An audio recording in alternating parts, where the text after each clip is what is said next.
Make some adjustments to the words you are choosing, the tact you are taking, and the focus you are using to ensure that your changes make him look good, not bad. Now, this is so counterintuitive for people.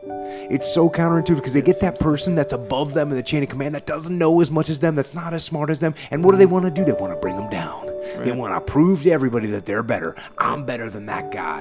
They deserve I know his more job. than that guy. Yeah. I deserve that guy's job. That's what everybody's instinct is to do. And it's wrong. Take it from someone who's run a virtual company for over a decade. Trying to build trust without any kind of human contact is way more difficult. And I think one of the big mistakes that a lot of organizations have made is because we've adapted reasonably well to teleworking, we're missing the fact that many of the relationships pre-existed. You know, we know these people. Good luck building trust with somebody who's entirely new to the team and has never met anyone. That's very different. Because remember, you know, we build trust between the meetings. Isaac Stern said, music happens between the notes. Well, trust happens between the meetings. You build trust when you're walking in and you're a little early and you're making small talk. You build trust as you're walking out and you're still talking about the meeting as you're walking out. You build trust when you bump into somebody in a hallway and you go, oh, I've been meaning to talk to you. You build trust when you knock on someone's door and you say, you got a minute? You got an opportunity here. Your mentor disappears for long stretches. Good. Let him go. Take a long lunch, boss. I got it. Oh, you want to assign me these menial tasks? Well, eventually, if he's going to take all these breaks, then he's going to have you do the more meaningful work. So that's fine. You can do better work than him. Good. That's going to be fine. That's going to show through eventually. He's well connected up the chain of command. Beautiful. Beautiful. Because if you can now build a relationship with him, you're going to be well connected too. And that's going to be the hardest part, right? It's going to be hard to do. And it's especially hard to do because your attitude right now is negative. Let's look how a business transaction goes. We sit down and we say, you know, we're a very successful company. In fact, we're the biggest in the industry. Very successful. I am also one of the top salespeople, one of the top brokers. You know that. Our corporate headquarters are beautiful. You should come over and have a meeting there sometime. You may have seen our commercials on TV. We have an amazing ad agency, and we have beautiful TV commercials, which is great. Like, if we thought one sucked, why do we think this is good? Sure. Right? The irony is, if you just learn to start with why, if you actually have a purpose, cause, or belief underlying your work, it profoundly changes that whole sales call. Yeah. So that kid sits down again and says, you know, I love what I do. I'm the luckiest person alive. Yeah. I get to wake up every single morning to inspire people to do the things that inspire them. I mean, it's like, I love my work. Yeah. And the amazing thing is I've actually been very successful at it, and I've made a lot of money because of it. Yeah. And I got to meet all these famous people, and I built a beautiful house. You should come by and see it sometime. Yeah. And I get to go on TV all the time, which is really fun because, you know, I'm good looking. Yeah. Like, you can say all the same stuff, and now it's the tangible proof of the philosophy of the belief. Yeah. But it's not the reason you buy.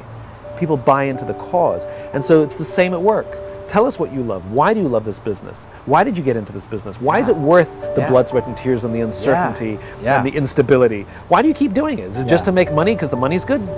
You know, byproduct. You know, like, and if you don't enjoy it, then start asking yourself some hard questions. Yeah. Like, why are you doing it? If it's really that difficult, and if you... Right? Your attitude right now is negative. It's a little ego kicking in. I can do better than him. I'm underutilized. He does things, or he's making me do things beneath my capabilities. Those are all just ego. It's fine. Ego's good. Ego's got a lot of positives to it. It's what's driving you to want to do better. So it's okay. But you're going to have to overcome that in this scenario in order to build a relationship with this guy.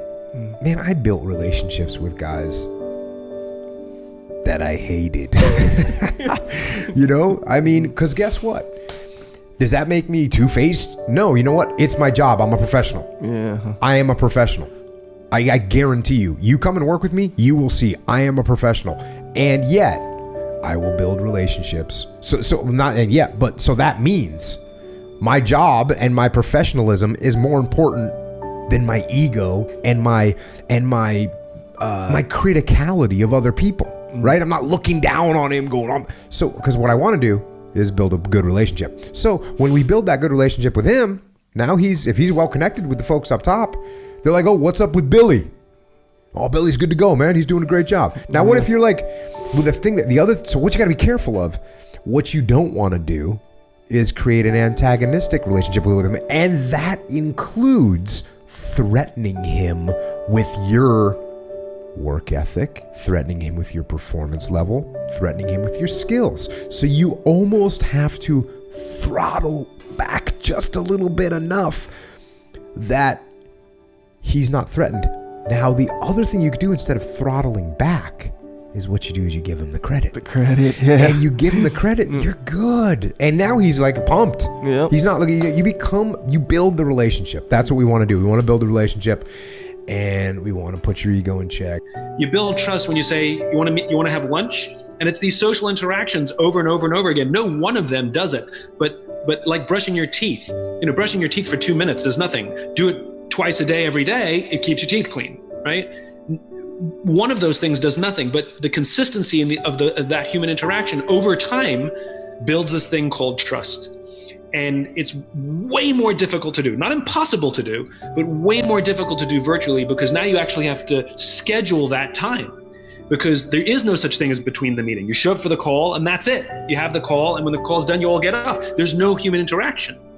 And so the way you do it is you have to schedule times for personal stuff. Like you actually have team huddles where you get on Monday and you say, what's on your heart and mind? And here's a fun or poignant question to answer. Let's go around the room. And you do not talk shop at all. You don't talk about what the schedule is. You don't talk about results. You don't talk about the work. You give people an opportunity to share what's on their heart and mind. Somehow let the ideas come from him, or make him the approver or the driver of some of the aspects that he can handle.